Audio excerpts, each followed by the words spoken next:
Hello and welcome back to Where Next Adventures. Today we are going to show you around our hotel we stayed in Belfast, where we stayed 2 nights in an Ibis hotel in the centre of Belfast.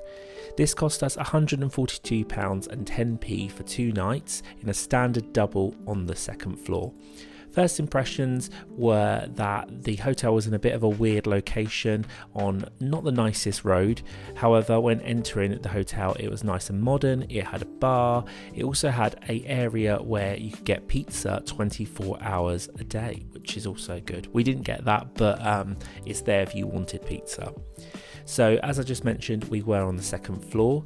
Our room was 208, so there is a lift or stairs. We used the lift, went up and just followed the signs to our room. Pretty simple. I think it was like the third room from the lift, which was really easy to find. Upon entering, first glance, everything looked clean and tidy and it looked really good. Obviously, when you find stuff later on, that's when it becomes not as great. However, on first impression, it had everything that you needed. It smelt fine, it looked clean, and the bed was nice and big. We've stayed in a couple of Ibis hotels over the past couple of years, all different types of Ibis budget, Ibis style and Ibis just standard. They all have very similar modern vibes with a lot of industrial feeling furniture, which we really like. This was no different. It had everything that we expected it to have.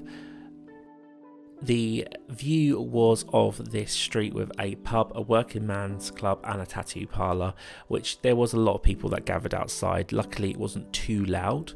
The bathroom, the only way I can describe it is it's like a aeroplane bathroom. It's basically a plastic cube with a corner shower, which you can see Andy's getting in, and he's going to show you how many people you can get in the shower, like Walk With Me Tim does. He thinks we can fit 3 people in there.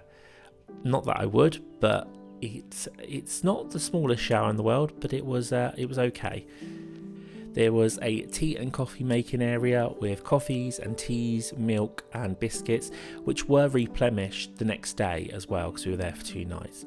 There was a couple of issues though. We had these 2 bedside lamps. My side didn't work and Andy's did, but later on during our stay, his light started to stop working. There also was mould around the window, quite a lot of it. That could do with cleaning and sorting.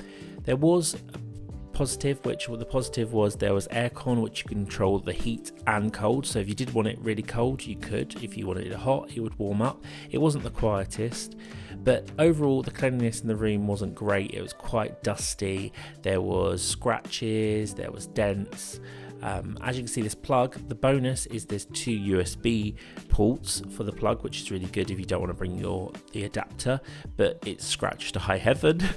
There was a huge TV with loads and loads of channels on it. They all worked, which was good. It was loud enough and big enough to see from the bed.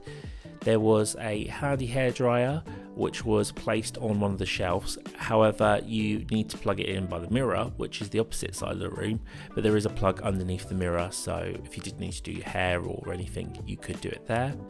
There's 2 extra pillows that we did use because we find sometimes one is just not enough in these hotels.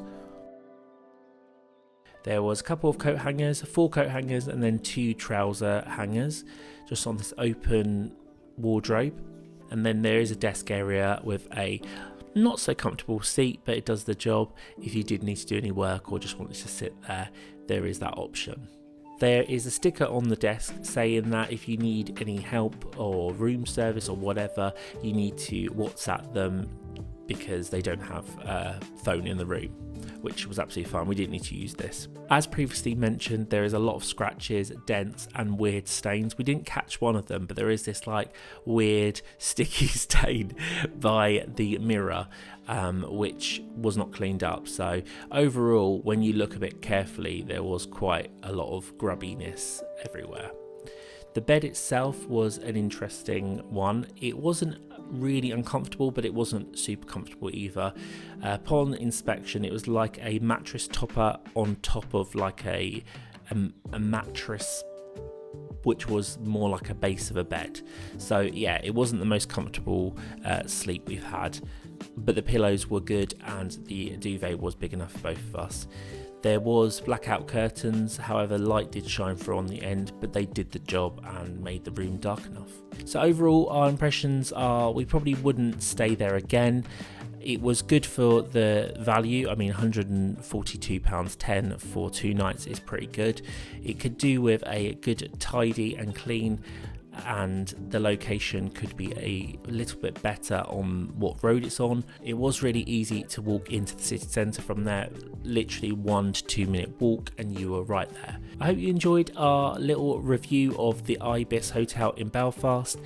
Make sure to give this video a like, comment down below your opinions on this hotel and subscribe if you're not. We'll see you in the next video. Bye bye.